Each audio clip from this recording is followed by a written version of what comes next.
Hello student, मैं हूं मनन भारद्वाज और लर्निंग विद मनन में आप सभी का स्वागत करता हूं। बच्चों, आज मैं क्लास 11th वाले बच्चों के लिए आया हूं। ठीक है, तो जो 9th 10th वाले बच्चे हैं आज मुझे माफ करेंगे। देखिए, मैं 11th का इलेक्टिव हिंदी का कोर्स स्टार्ट कर रहा हूं। मैं वो पूरे सिलेबस को कवर करूंगा और कब तक करूंगा इसकी को मुझे कोई मैं आपको डेडलाइन नहीं दे सकता, लेकिन करूंगा कंप्लीट। ठीक है, तो 11th में जो हिंदी है, इलेक्टिव हिंदी है, फिर मैं पहले इलेक्टिव करूंगा और मुझे समय मिला स्कूल के बाद भी और वैसी विषम परिस्थितियों के बाद भी अगर समय रहा अच्छा, तो मैं कोर का भी आपको 11th का हिंदी क्लियर करके दूंगा। इवन मेरा जो मकसद है वो क्लास 6 से लेकर के 12th तक का है, लेकिन शुरुआत मैंने 10th से की है। 9th भी मैंने ग्रामर स्टार्ट किया और धीरे धीरे में आप देखेंगे क्लास 8th 9th 10th और 11th 12th का भी मैं कवर करूंगा।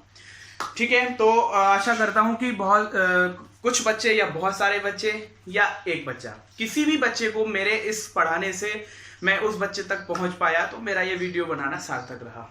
खैर, बिना समय बिताए हुए मुझे सबसे ज्यादा पसंदीदा अगर हिंदी साहित्य में कुछ भी लगता है तो वो पद्य का भाग लगता है। और हिंदी साहित्य का क्या मतलब कि कविताएं इतनी सार गर्भित होती हैं, ठीक है, बहुत मीनिंगफुल होती हैं, इसलिए मैं शुरुआत हमेशा पद्य से ही करता हूँ। क्लास 10th का भी जो मैंने कोर्स स्टार्ट किया था हमने अपने ऑनलाइन क्लासेस में, तो वहाँ भी मैंने कबीर स्टार्ट किया था। और आज देखिए, सौभाग्य भी देखिए और कोइंसिडेंस संयोग देखिए, आज हम क्लास 11th स्टार्ट कर रहे हैं। अंतरा बुक का नाम है, वो कबीर ही कर रहे हैं। ठीक, तो वीडियो को बहुत ध्यान से देखिए। मुझे ऐसा लगता है कि आप एक या दो वीडियो में जो भी चैप्टर्स के आधार पर बनाऊंगा वो आपको सफिशिएंट हो जाएगा। ठीक है, और फिर भी कोई कमी रहेगी, कुछ भी पूछना रहेगा तो प्लीज बताइएगा। ठीक है, हो सकता है कोई चीज मुझसे छूट जाए और कोई शब्द मुझसे स्किप हो जाए, तो प्लीज उसको आप बिल्कुल मुझे बेझिझक बताइएगा। अब स्टार्ट करते हैं हम कबीर का परिचय। ठीक, अब किसी भी पाठ को हमें पढ़ना है तो उस लेखक का जो है, तो यहाँ पे जो है ना, कबीर के दो दोहे हम पढ़ेंगे। अंतरा जो किताब है आपकी क्लास 11th की इलेक्टिव में। ठीक, तो सबसे पहले मैंने ये बता दूं, पारसनाथ तिवारी प्रस्तुत पाठ के संपादक है। ठीक है, इन्होंने 2 पद हम यहाँ पे पढ़ रहे हैं। अब वो क्या है, कैसे हैं, कौन, कबीर के बारे में देखिए। क्लास 10th में आपने कबीर के विषय में पढ़ा है। ठीक है, पढ़ा है, निश्चित है पढ़ा है। और अगर आपने मुझसे पढ़ा है तो बहुत अच्छी बात है, किसी से भी पढ़ा है उससे भी अच्छी बात है। ठीक, तो स्टार्ट करते हैं। काशी, जो कबीर का जो जन्म स्थान माना गया है वह काशी माना गया है और उनके गुरु रामानंद माने गए हैं। ठीक है, माने गए इसलिए बोला जा रहा है कि सब विवादास्पद है।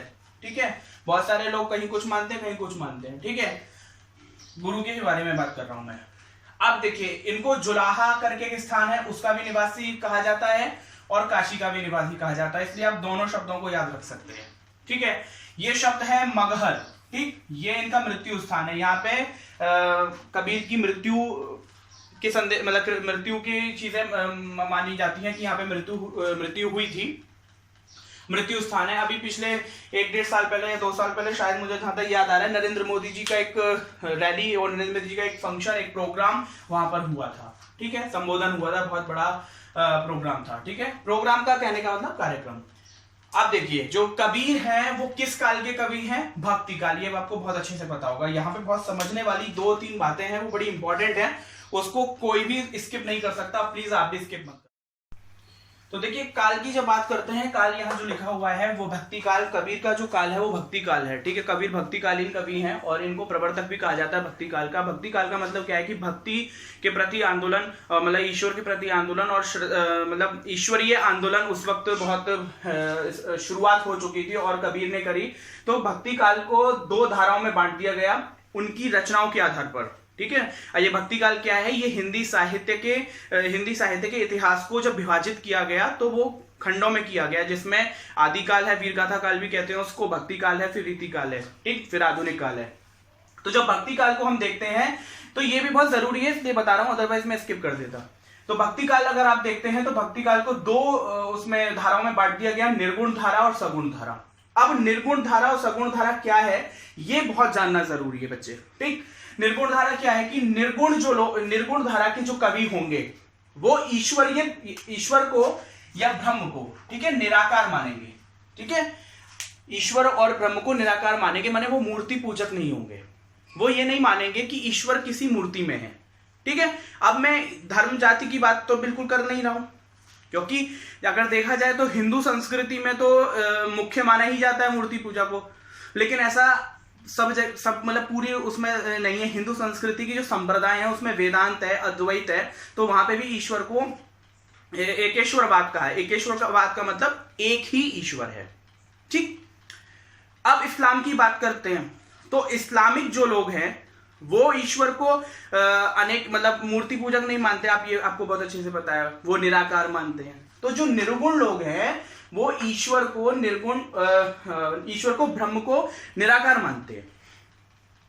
अब इस निर्गुण में भी दो तरह की वो शाखा बन गई, इसको बोलेंगे शाखा। यस, इसको निर्गुण में भी दो शाखा बन गई, ज्ञानाश्रयी और प्रेमाश्रयी।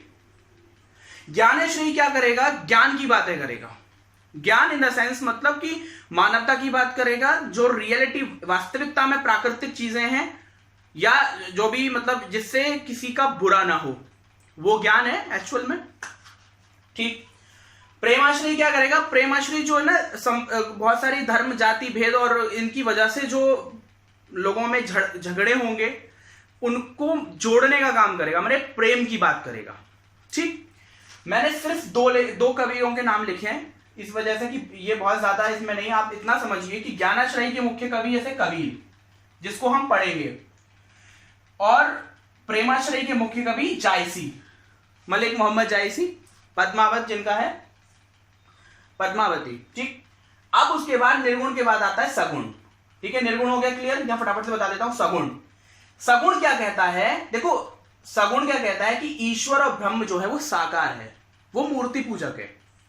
उनके लिए जो ईश्वर है वो मूर्तियों में है, वो मंदिरों को मानेगा। ठीक है, मंदिरों में जो स्थापित ईश्वर की जो मूर्तियां हैं वो सगुण लोग होते हैं, ईश्वरीय को साकार मानते हैं। साकार, एक था निराकार, निराकार आकार जिसका नहीं है, यह है साकार आकार जिसका है। इसमें भी दो विभाजित हो जाती हैं।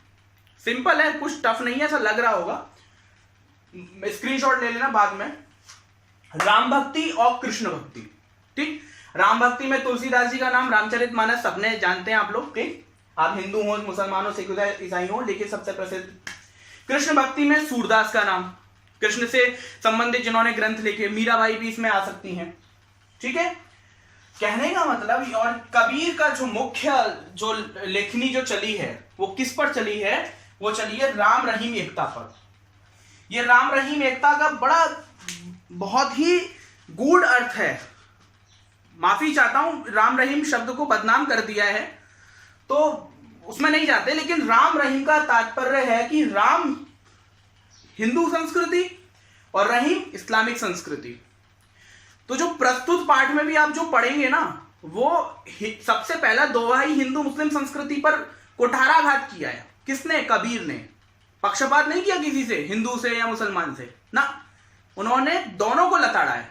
ठीक, अब ये तो हो गया कि मतलब जो कबीर का जो मुख्य ध्येय था वो राम रहीम एकता, माने हिंदू मुस्लिम का जो, देखिए ऐसा है ना कि शासकीय व्यवस्था भारत की, इस्लाम मतलब जो मुगल शासन आया युद्ध करने के लिए, उसके बाद लगातार यहाँ पे इस प्रकार की संस्कृति, इस प्रकार का इतिहास बना कि कहीं कभी तो प्यार दिखा, कभी नहीं दिखा, भाईचारा दिखा, कभी नहीं दिखा। वर्तमान में भी ऐसा ही है, कहीं कहीं है, कहीं कहीं बिल्कुल नहीं है। अब बात करते हैं कि कबीर ने क्या क्या लिखा। मतलब मैं ग्रंथों की बात नहीं कर रहा हूं, कबीर ने 3 चीजें ऐसी लिखी। साखी, साखी का मतलब है साक्षी। ठीक है, साक्षी हम किसी को प्रत्यक्ष मानते हैं, साक्षी।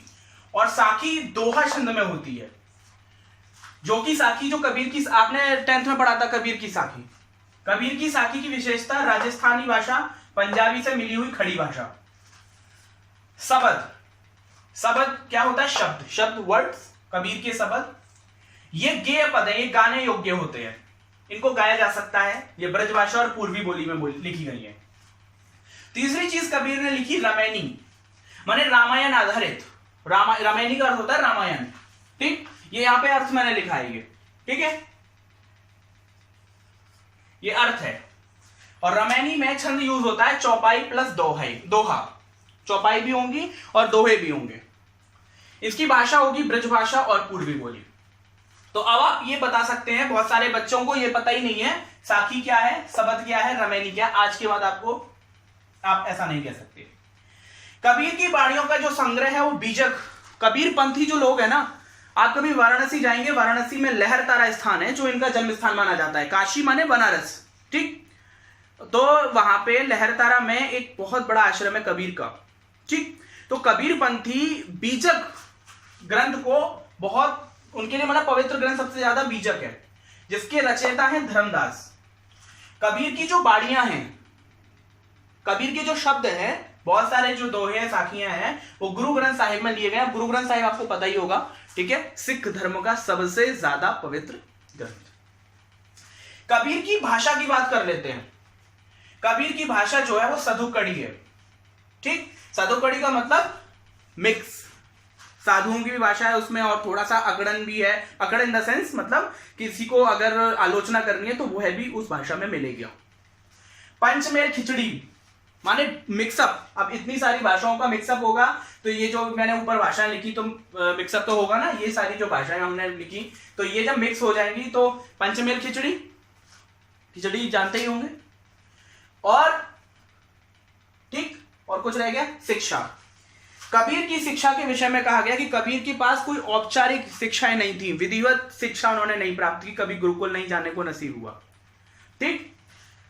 तो शिक्षा किस प्रकार की रही? विधिवत शिक्षा का अभाव रहा। जो भी सीखा साधु सत्संग, और एक और चीज मैं लिख देता हूं, अनुभव।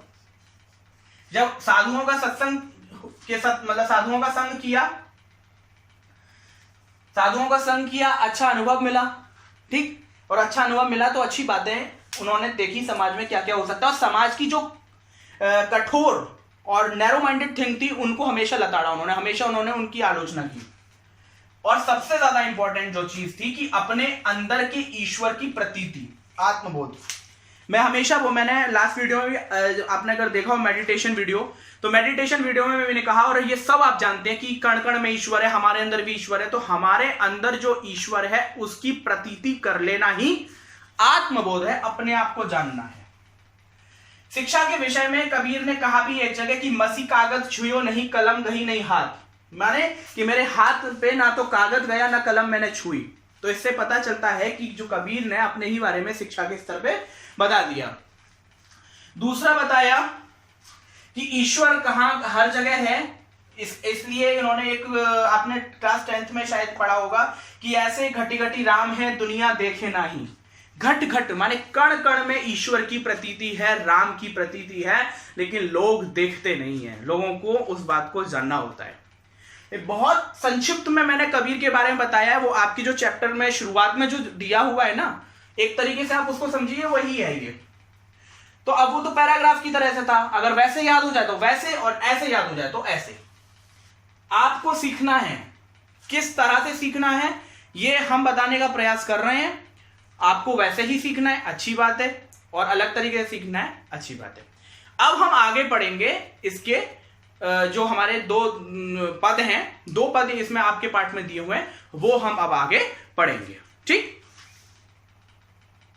कि इस जो दोहे में क्या कहा है कबीर ने, कबीर यह स्पष्ट कर रहा है कि हिंदू मुस्लिम की जो कट्टरता है, हिंदू मुस्लिम की जो कट्टरता है उस पर वो कुठाराघात कर रहा है। मैंने पहले ये भी बताया था ना कि हिंदू मुस्लिम के ऊपर जो एक हिंदू मुस्लिमों में एक विशेषता है, मतलब विशेषता नहीं कहनी चाहिए, कि उनमें अपने अपने धर्म को बहुत ज्यादा बढ़ चढ़ करके बताना, ये चीज तात्कालिक समय माने जब कबीर है तब भी है, उसी चीज का खंडन किया है, एक तरीके से व्यंग किया है, कमेंट किया है, नॉट कॉम्प्लीमेंट, कमेंट, व्यंग किया है। अब देखिए क्या है कि अरे इन दोहुन राह न पाई, इन दोहुन, दोहुन का मतलब दो, इन दोनों, सिर्फ दो नहीं, दोनों, कौन दोनों? हिंदू और मुस्लिम। अरे इन दोहुन राह न पाई, ये जो दोनों है ना, इनको कोई रास्ता नहीं मिलेगा। राह का मतलब है मुक्ति। आपका पहला प्रश्न ही यही है, आप एक्सरसाइज देखेंगे तो पहला प्रश्न ही उसमें है कि राह किस अर्थ में है, तो राह का मतलब यहाँ पे मुक्ति से है, ठीक है।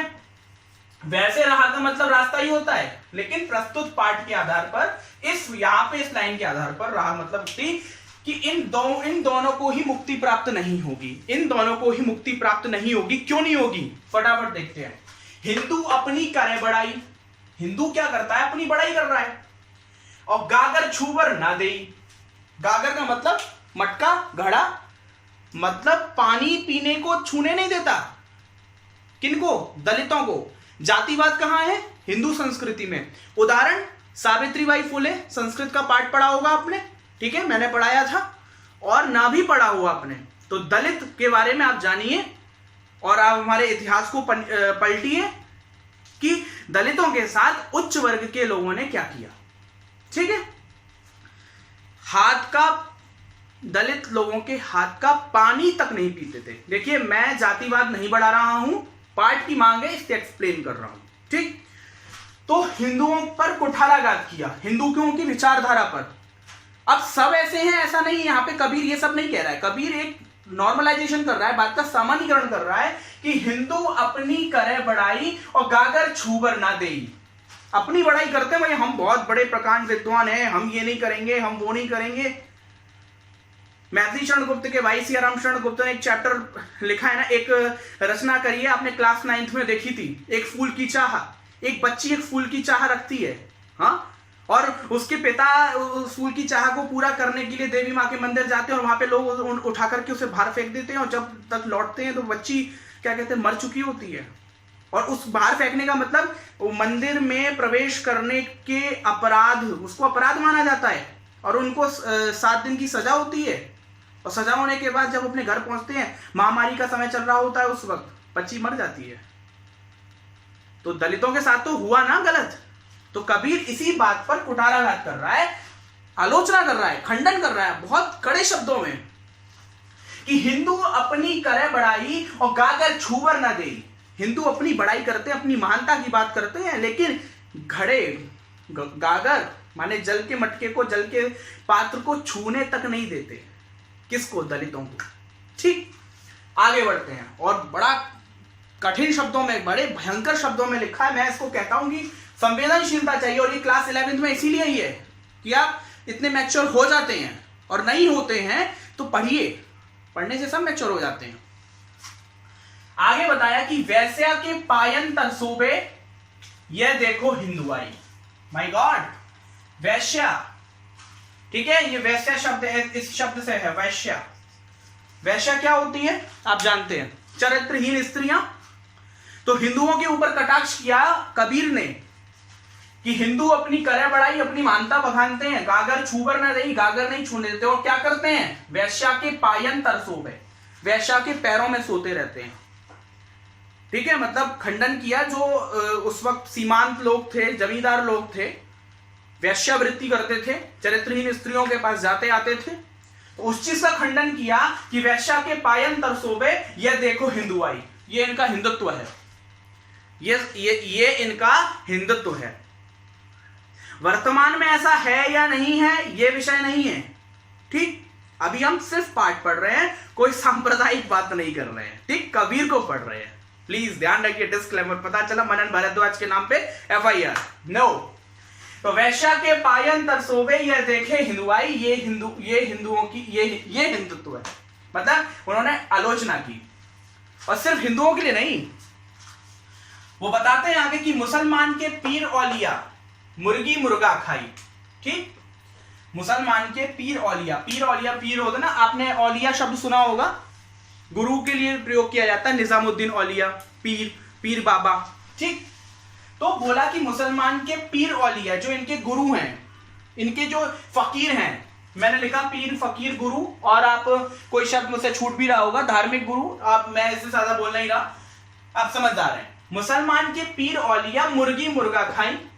ये कैसे भैया गुरु और फकीर हैं कि मुर्गी और मुर्गा खाते हैं, मांसाहारी है। आगे देखिए, खाला केरी बेटी ब्याई। खाला का मतलब होता है मौसी, हमारी माता जी की बहन। ठीक है, वही तो मौसी होता है। तो बड़ा खंडन किया, बहुत भयंकर और स्पष्ट शब्दों में कि खाला केरी बेटी ब्याई, खाला की बेटी से ब्याही, खाला की बेटी से ही ब्याह कर लेते हैं। और घर ही में करे सगाई, और घर में ही सगाई, सगाई शब्द तो पता ही होगा, हाँ पता ही होगा, बिल्कुल पता होगा। तो घर के मौसी की बेटी से ही शादी करते हैं और घर में ही करे सगाई, अर्थात मतलब घर में ही शादी कर लेते हैं, घर के रिश्तों में ही शादी कर लेते हैं, जो कि बहुत ही गलत है। अब मैं ऐसा नहीं कह रहा हूं प्लीज, हाँ मैं धर्म के बारे में नहीं बोल रहा हूं, क्योंकि धर्म के बारे में बोलना किसी को अधिकार नहीं है, बिल्कुल ये हमारा स्वतंत्र अधिकार नहीं है, बिल्कुल आप किसी के धर्म के बारे में गलत, बिल्कुल भैया वो सब विद्वानों का खेल है और मैं इतना विद्वान नहीं हूं। खाला केरी बेटी ब्याई घरई में करे सगाई, खाला की ही बेटी से शादी करना माने मौसी की बेटी से ही शादी करना, विवाह करना और घर में ही विवाह कर लेना, खंडन किया। और अगली लाइन में देखिए कि बाहर से एक मुर्दा लाएं, बाहर से एक मुर्दा लाएं धोए धाए चढ़वाई, बाहर से एक मरा हुआ मुर्दा लाए, मुर्दा पता ही है आपको, एक डेड बॉडी लेके आए। अब चिकन विकन लाते हैं, मटन लाते हैं, पता ही होगा आपको क्या होता है ये सब, ठीक है। तो बाहर से एक मुर्दा लाएं और धो धाए चढ़ाए और उसको बढ़िया से धो धा करके बढ़िया से उसको पका वका करके खा लेते हैं, मतलब धो धाए चढ़वाई माने धोने इत्यादि से। फिर आगे देखिए, सब सखियां मिली जेवन बैठी, सखियां का अर्थ मतलब है सब लोग, सभी लोग जो घर के लोग हैं, सभी जो मिलने जुलने वाले हैं, दोस्त बंधु परिवार, तो सब सखियां मिली जेवन बैठी और घर भर करे बड़ाई। जेवन बैठी का मतलब है भोजन करना, सब साथ मिलकर के भोजन करते हैं और घर भर करे बड़ाई और बड़ा अच्छा मानते हैं और बहुत ही खुश रहते हैं, बहुत ही समृद्धशाली माना जाता है कि सब एक साथ बैठ करके खूब बढ़िया वो क्या कहते हैं बिरयानी खाना इत्यादि। आशा करता हूं क्लियर हो रहा होगा।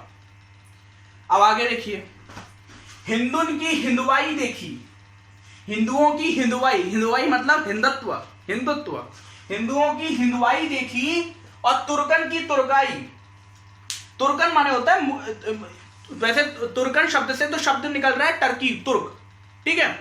तो कबीर का ये कहना है मतलब जो बाहरी आक्रमणकारी जो यहाँ पे आए, मुगल शासन जो आया, ठीक है, तो कि हिंदुओं की हिंदुआई देखिए। अब देखिए ये मैं कुछ मसाला नहीं लगा रहा हूं, मैं इसमें जो दिया है वही बोल रहा हूं। तो हिंदुन की हिंदुआई देखी, हिंदुओं की हिंदुआई देख ली हमने, हिंदुत्व देख लिया, और तुर्कन की तुर्काई, ऐसे तुर्की जो तुर्क से जो लोग आए हैं, जो मुगल शासकीय लोग हैं, जो बाहरी आक्रमणकारी हैं, उनको हमने देख लिया, उनकी शैली देख ली। क्या है ये लोग, व्यंग करते हुए बोल रहे हैं, कहे कबीर सुनो भाई साधो कौन रहा है जाई। कबीर कहता है कि सुन लो भाई, कबीर कह रहा है सुन लो भाई, साधो, साधो का मतलब समझ लो, साधो माने समझ लो, कौन रहा है जाई, किस राह पर तुम लोग जा रहे हो, ये तुम सोचो।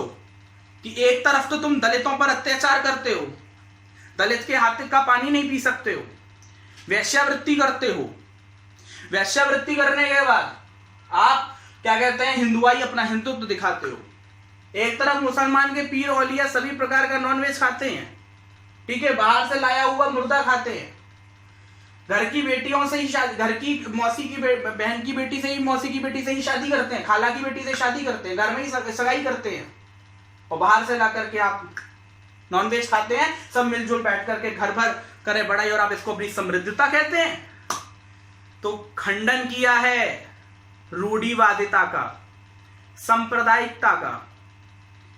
यहां पर एकता की बात, वो मतलब इन्होंने इतना सब क्यों कहा है ये समझना है। इसलिए कहा है कि जो हिंदू प्रचारक थे, इस्लाम प्रचारक थे, सभी धर्म के प्रचारक थे, अपने धर्म को अच्छा बताते हैं। कोई भी अपने धर्म को गलत नहीं बताएगा, और धर्म गलत होता ही नहीं है, पहली बात, गलत तो शब्द ही हटा दीजिए। लेकिन उस धर्म की वजह से हिंसा करना वो गलत होता है। तो किसी भी संस्कृति में, किसी भी धर्म में, किसी भी प्रकार की अगर कट्टरता है तो वह गलत है, मतलब कट्टरता भी हिंसक कट्टरता। तो इस चीज का खंडन कहा कि अरे देखे हमने तुम जैसे हिंदू और तुम जैसे मुसलमान, इस अर्थ में कहा है। ऐसा नहीं है कि वो पूरे हिंदू मुसलमान को गाली बक रहे हैं या फिर उनकी आलोचना कर रहे हैं। वो आलोचना क्यों कर रहे हैं ये आपको जानना बहुत जरूरी है। अगर आप इस बात को नहीं समझ पाए तो आप इस चैप्टर के अर्थ को अनर्थ कर देंगे। बिल्कुल नहीं। कबीर एक तरीके से जो समाज की जो प्रताड़ना है, समाज में जो चल रही रूढ़िवादिता है, संकीर्णता है, उस पर खंडन कर रहा है इन लाइनों के माध्यम से। ठीक है, तो आशा करता हूं क्लियर हो रहा होगा। आगे अब हम दूसरा देखेंगे। ठीक, अब आप देखिए दूसरा पद। ठीक है, पहले लिखा है कि बालम आवो हमारे गेहरे, तुम बिन दुखिया देहरे। ठीक, अब इसमें कबीर देखो क्या है, इसमें दो अर्थ निकलेंगे। ठीक है, तो जो अर्थ यहाँ पे दिया हुआ है वह तो देखिए, मैं हमेशा से बताता हूँ, पहले भी मैंने कई बार क्लास में बताया है आप लोगों को कि जब भी आप काव्य पढ़ रहे होते हैं तो वो अर्थ तो निकल ही रहा है जो हमारे सामने दृष्टव्य है, दिख रहा है, प्रत्यक्ष है, डायरेक्ट है।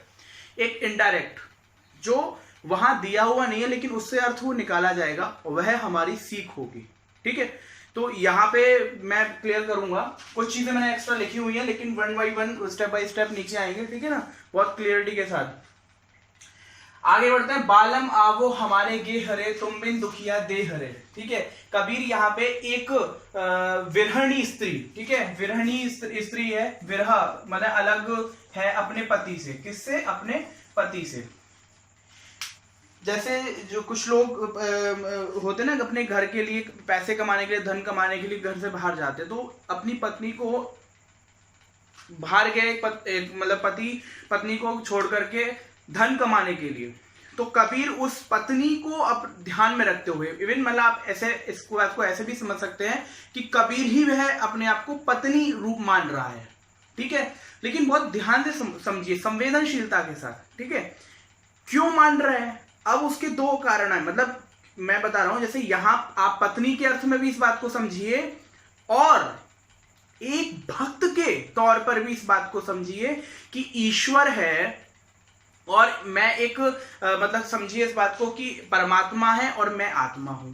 ठीक है, माने भक्त है, भगवान है, ईश्वर है, उसका एक शिष्य भक्त है, तो वो भी व्याकुल है और वह भी अपने ईश्वर से अलग है, अपने परमात्मा से अलग है। तो पत्नी का अर्थ यहाँ पे सामान्य अर्थ में तो पत्नी है ही। ठीक है, मतलब यहाँ पे कहीं ऐसे पत्नी शब्द दिया आएगा मतलब नारी में दिया है, लेकिन कहने का मतलब मैं इस बात को इतना घुमा के बार बार अंडरलाइन करके इसलिए कह रहा हूं कि सिर्फ पति पत्नी का अर्थ इस पद में नहीं निकल रहा है। ठीक है, कुछ लोग इसी अर्थ को मान लेते हैं कि यही अर्थ है, और ये एक विशेष विधा है कबीर की, ये विशेषता है, मैं बताऊंगा आगे। बालम आवो हमारे गेहरे, अब बालम तो आपने सुना ही होगा। ठीक है, बालम माने होता है पति। ठीक है, पति है, स्वामी है। ठीक है, पति है और स्वामी भी आप इसको बोल सकते हैं। पत्नी कह रही है या एक स्त्री कह रही है कि बालम आवो हमारे गेहरे। गेह का मतलब घर। ठीक है, गेह, गेह माने घर, कि हे परमात्मा, हे परमेश्वर। हाँ, क्योंकि आपने सुना है पति परमेश्वर है, ईश्वर का स्वरूप है एक पत्नी के लिए। ठीक है, तो पहले इस अर्थ को समझिए कि बालम मतलब पति, या बालम हे ईश्वर, या हे परमात्मा, हे पति, हे स्वामी, हे पतिदेव। बालम आवो माने आओ हमारे घेरे, अपने घर आओ। ठीक है, तुम बिन दुखिया दे हरे, तुम्हारे बिना, तुम्हारे बिना, तुम बिन दुखिया दे हरे, तुम्हारे बिना ये जो दुखिया है, दुख है, मतलब दुखी है कौन? देह, ये जो शरीर है तुम्हारे बिना दुखी है। शरीर में हृदय भी है, दिल भी है, दिमाग भी है। ठीक है, तो ये सब दुखी है तुम्हारे बिना, तुम बिन दुखिया दे हरे, इसलिए बालम आवो हमारे घेरे, आओ अपने घर लौट आओ, अपने घर आ जाओ। ठीक, इस दो लाइन के अर्थ को समझना बहुत बहुत इंटरेस्टिंग है। अब आप इसको नारी के अर्थ में समझ लिया, अब ईश्वर के अर्थ में एक भक्त कह रहा है, ठीक है, एक साधक कह रहा है परमात्मा से कि हे ईश्वर, मुझे अपने आप से अलग मत करो, मैं बहुत व्याकुल हूं, मैं बहुत परेशान हूं, आप मेरे पास आ जाओ, आप मेरे हृदय में समा जाओ। क्यों? क्योंकि तुम बिन दुखिया दे हरे, तुम्हारे बिना ये जो हृदय है, तुम्हारे बिना ये जो शरीर है, ये जो तन है, बहुत दुखी है। तो ये दूसरा अर्थ ये है, और इसको पता है क्या कहा है? इसको कहा है रहस्यवाद। मैं बताऊंगा आगे, कंफ्यूज मत होना, इतना बड़ा वर्ड बोल दिया रहस्य। आगे बढ़ते हैं। सब कोई कहे तुम्हारी नारी, मोको लगत लाज रे। सब कोई मतलब ये जो समाज के लोग हैं ये मुझे कहते हैं, क्या कहते हैं, तुम्हारी नारी, मैं तुम्हारी स्त्री हूं। नारी मतलब स्त्री, पत्नी, ठीक है। तो सब कोई कहे तुम्हारी नारी, सब कोई मुझे तुम्हारी पत्नी कहते हैं, तुम्हारी दासी कहते हैं, स्त्री कहते हैं। लेकिन यह कहने का मतलब सिर्फ कहना नहीं है, कहने का मतलब ताना भी मारते हैं कि तुम्हारा पति नहीं आया है, तुम अकेली रहती हो, इत्यादि इत्यादि इत्यादि। और मोको लगत लाज रे, मोको मीन्स मुझको, आपकी ब्रज भाषा में प्रयोग किया गया है। तो मोको लगत लाज रे, मुझको शर्म आती है, मुझे लज्जा लगती है। अब लज्जा हमेशा शर्माना ही अर्थ नहीं होता, दुखी भी होता है ना, एक झिझक, लज्जा झिझक भी है। अब इसमें आप फिर दूसरा अर्थ देखिए, साथ के साथ बताते जा रहा हूं, इसलिए कंफ्यूजन क्रिएट ना हो।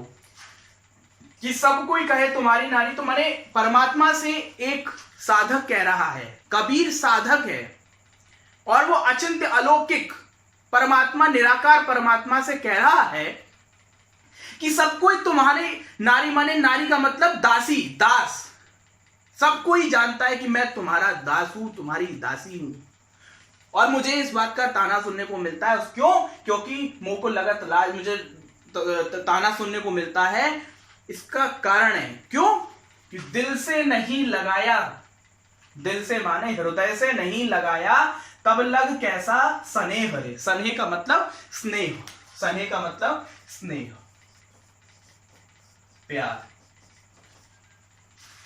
कि किस प्रकार का प्यार है तुम स्त्रियों और पुरुष का, किस प्रकार का प्यार है पति पत्नी का, कि पति इतनी दूर है और पत्नी यहां है, तो किस प्रकार का प्यार है कि दिल से नहीं लगाया, माने हृदय से लगाया नहीं है, तब लग कैसा स्नेह रे, कैसा प्रेम है।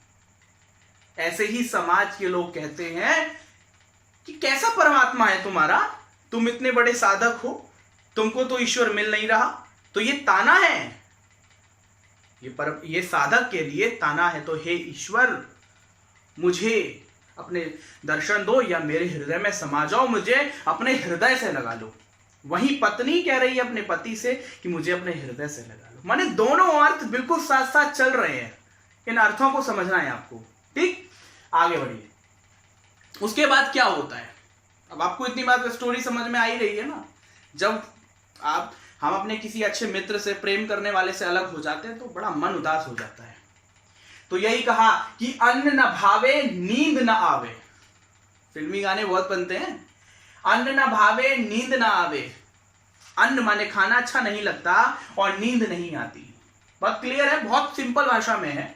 और गृह बन धरे न धीर धरे, और घर जो है वो जंगल की तरह, वन की तरह, ना घर में मन लगता है, ना वन जंगल में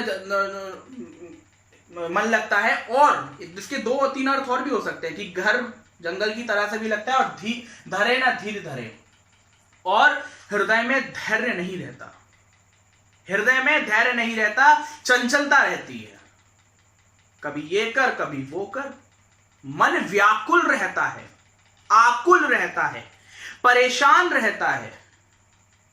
जब हमारा प्रेमी हमारे साथ नहीं है, प्रेमी परमात्मा, पत्नी साधक, पति परमात्मा, ईश्वर। आप स्पष्ट समझिए इस बात को, कोई लव क्लास नहीं चला रहा हूं, संवेदना के साथ सीखिए। तो अन्न न भावे नींद न आवे, गृह बन धरे न धीर रे, और हृदय में, अपने घर में धैर्य नहीं है, ना घर में रहने का मन है, ना बाहर रहने का मन है, व्याकुलता है, कभी बाहर कभी अंदर, कभी बाहर कभी। आगे बढ़िए। कामिन को है बालम प्यारा, कामिन माने प्रेमिका, कामिन का अर्थ है प्रेमिका।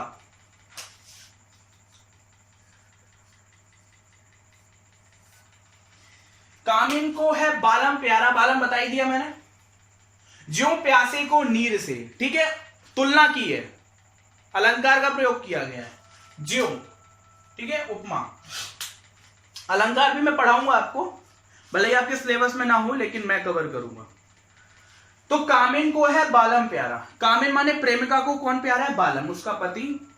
ठीक, ज्यों कितना प्यारा है, तुलना कर दी, जैसे, ज्यों ज्यों प्यासे को नीर से। ठीक है, जैसे प्यासे को पानी, नीर माने जल। आगे देखते हैं, ये उत्प्रेक्षा का उदाहरण है।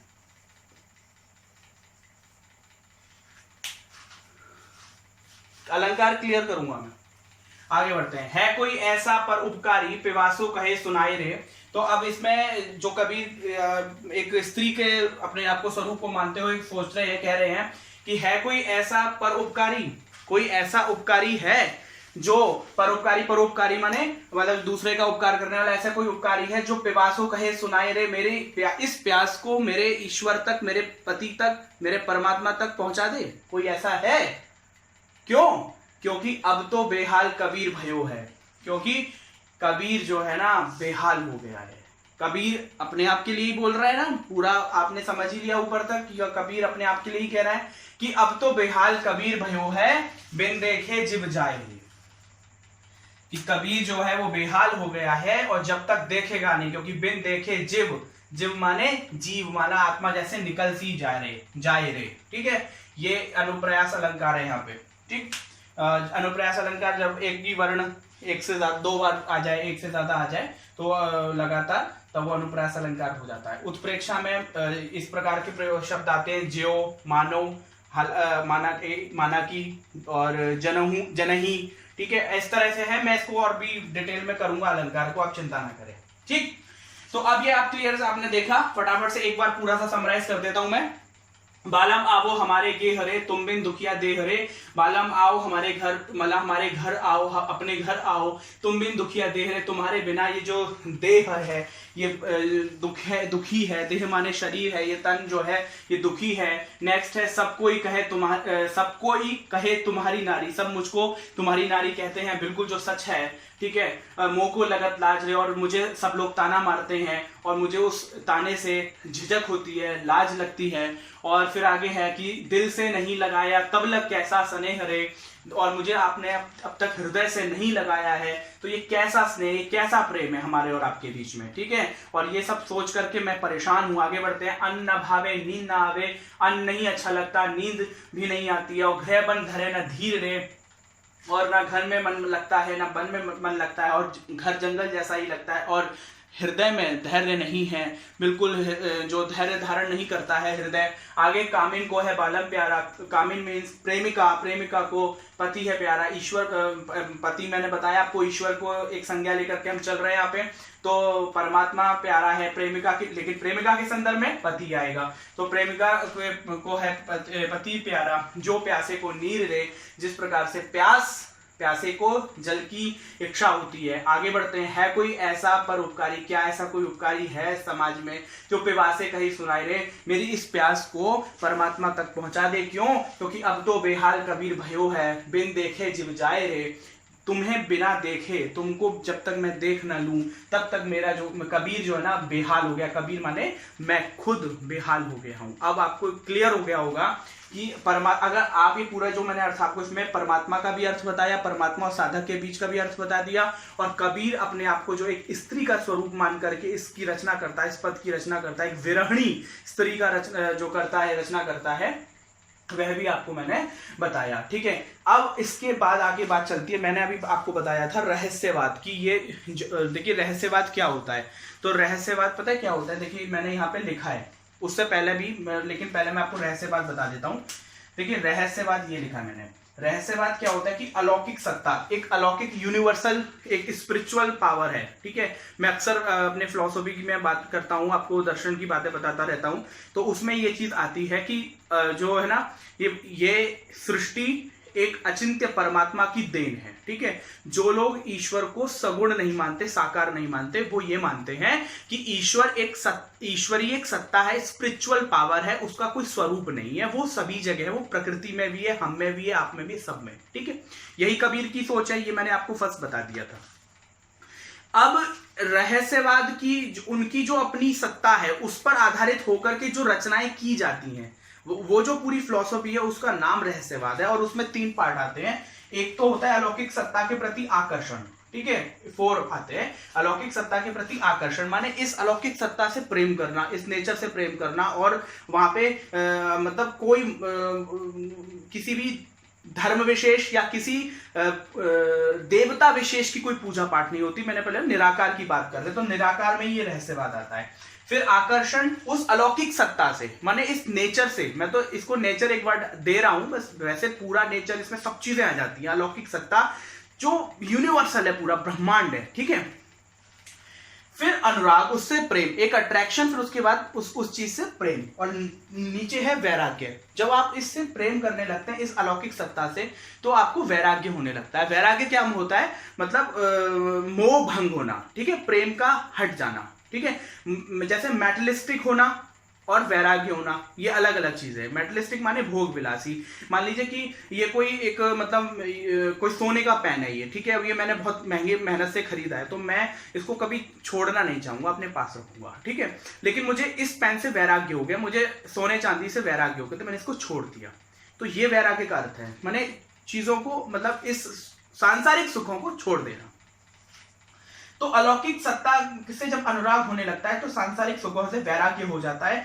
फिर वो आनंद की अनुभूति होती है, क्योंकि हमारे पास नीड, जो हमारी आवश्यकता है, वो खत्म हो जाती है। तो इतनी सारी बातें सोच करके जो मन के विचारों की जो रचनाएं हैं कबीर की, वो रहस्यवाद कहलाती है। सिर्फ कबीर की नहीं, रहस्यवाद सभी लेखकों का अलग अलग है और अलग अलग श्रेणी का है। तो यहाँ पे भी आपने देखा ना कि सिर्फ पति पत्नी की बात नहीं चल रही है यहाँ पे, है ना, परमात्मा की बात चल रही है, अलौकिक परमात्मा की बात चल रही है, परमात्मा से और साधक की बात चल रही है। कबीर एक साधक के तौर पर परमात्मा से गुहार लगा रहा है, लेकिन हमें समझाने के लिए, सामान्य शब्दों में समझाने के लिए, उसने एक प्रेमिका, कामिन और बालम शब्द में पूरी पद की रचना कर दी, ठीक है। ये रहस्यवाद। अब आते हैं काव्य सौंदर्य, भाव सौंदर्य, शिल्प सौंदर्य पे, ठीक है।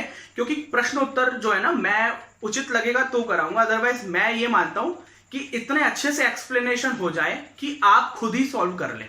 फिर भी सहायता के लिए मैं आवश्यक जरूर करूंगा, लेकिन काव्य सौंदर्य और भाव सौंदर्य को समझें। शिल्प सौंदर्य, एक्चुअल में काव्य सौंदर्य को ही भाव सौंदर्य भी कहा जाता है कहीं कहीं, ठीक। अब ये है क्या, देखिए, जब आप कोई काव्य पढ़ रहे होते हैं, ठीक है, जब आप कोई काव्य पढ़ रहे होते हैं, तब उसके रचना का भाव, जिस उद्देश्य से उसकी रचना की गई है, वो भाव आपको स्पष्ट हो गया। और वो भाव स्पष्ट हुआ है शब्दों से, ठीक है, शब्दों के प्रवाह से। शब्द मतलब इतने मैजिकल वर्ड्स बोले गए, ठीक है। जैसे चंदू के चाचा ने चंदू की चाची को, ये वाला आपने सुना ही होगा, मुझे आगे पूरा बोलने की आवश्यकता नहीं है। अब इसमें क्लियर हो गया कि उसने चटनी चटाई है, ठीक है। तो ये भाव क्लियर हुआ और सुनने में भी अच्छा लगा। तो जो सुनने में अच्छा लगा, जो वर्णों का बार बार आवृत्ति हुई, बार बार रिपीटेशन हुआ, तो जो रिपीटेशन हुआ और जो अच्छा लगा, वो था शिल्प सौंदर्य, क्योंकि उसमें अलंकार की प्रयोग हुआ, उसमें शब्द की सौंदर्यता प्रयोग हुई, उसमें रस प्रयोग हुआ, छंद, मतलब सिर्फ चंदू के चाचा के उदाहरण लेकर के नहीं कह रहा हूं मैं, लेकिन मैं आपको समझाने के तौर पे कह रहा हूं।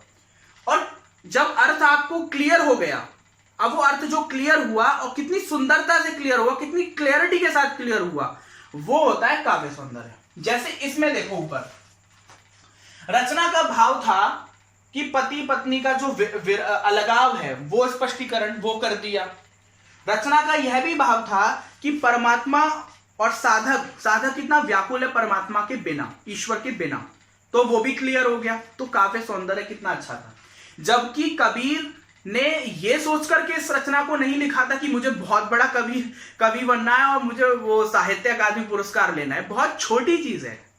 कबीर की रचनाएं आज प्रासंगिक हैं, ये उनकी अपनी एक अलग विशेषता है। उन्होंने सोच समझ करके इस तरह से कि मैं बहुत सजा धजा करके, जैसे आजकल लेखक लिखते हैं, आजकल म्यूजिशियन जो राइटिंग मतलब करते हैं, गाने लिखते हैं, कविताएं लिखते हैं, वो तो बहुत सोच सोच करके लिखते हैं ना। तो कबीर ने सोच के ही लिखा है, लेकिन यह सोच करके नहीं लिखा कि मेरी कविताएं रचनाओं के आधार पर प्रसिद्ध हों, ऐसा नहीं। उन्होंने तो हमें सिखाने के लिए लिखा है, ठीक।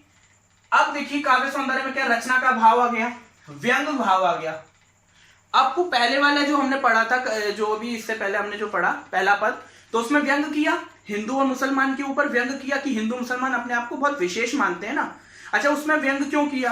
क्योंकि जो और भी धर्म, आप में एक प्रश्न है आपकी पुस्तक में कि और भी अलग अलग धर्म हैं, तो उनका नाम क्यों नहीं लिया इन्होंने, कबीर ने? तो इसलिए नहीं लिया क्योंकि ये जो बाकी के धर्म हैं ये हिंदू धर्म में माने जाते हैं और इनमें टकराव भी नहीं होता। सबसे बड़ी बात टकराव की है। टकराव किस में होता है?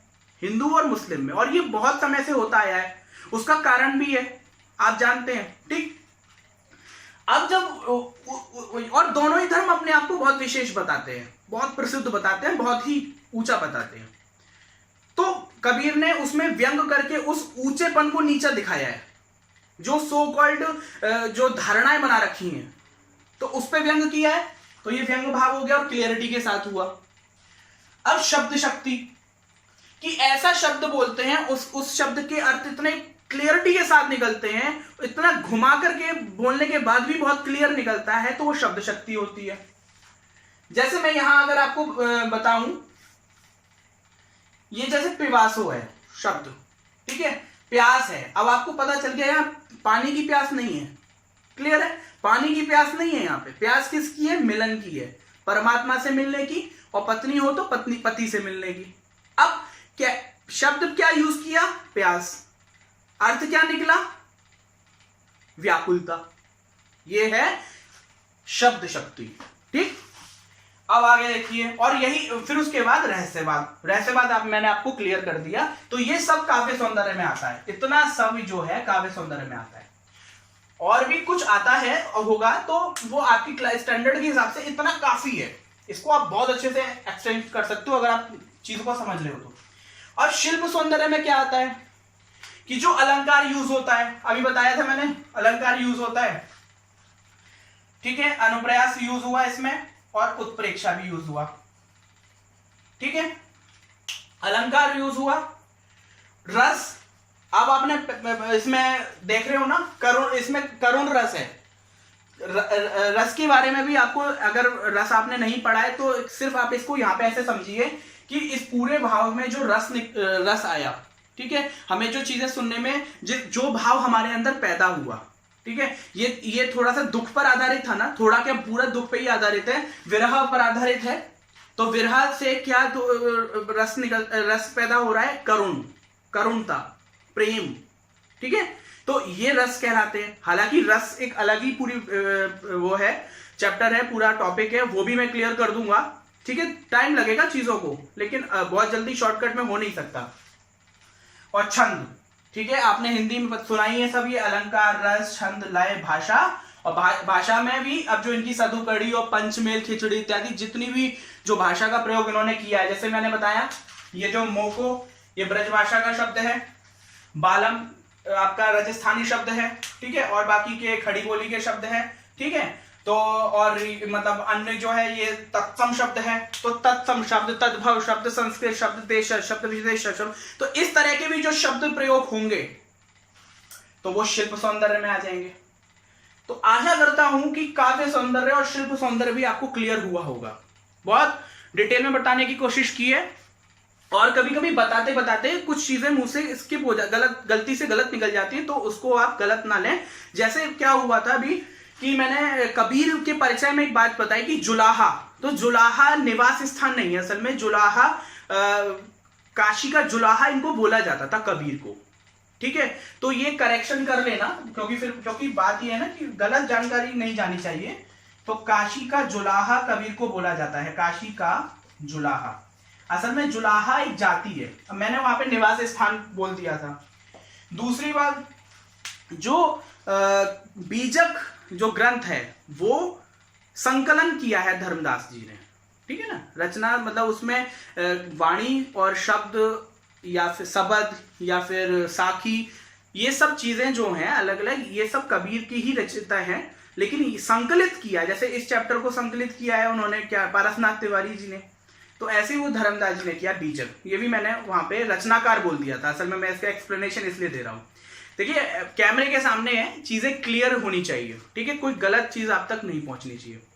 आशा करता हूं कुछ समझ में आया होगा। ठीक है, बाकी का